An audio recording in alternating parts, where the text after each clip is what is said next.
Hello friends, मेरा नाम है गणेश और आप सभी का मेरे चैनल पर स्वागत है।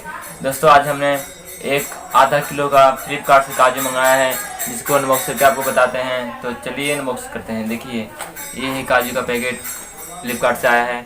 इसको हम अनबॉक्स करते हैं, देखते हैं इसमें कैसा काजू निकलता है। तो चलिए इसी को अनबॉक्सिंग करके दिखाते हैं आपको।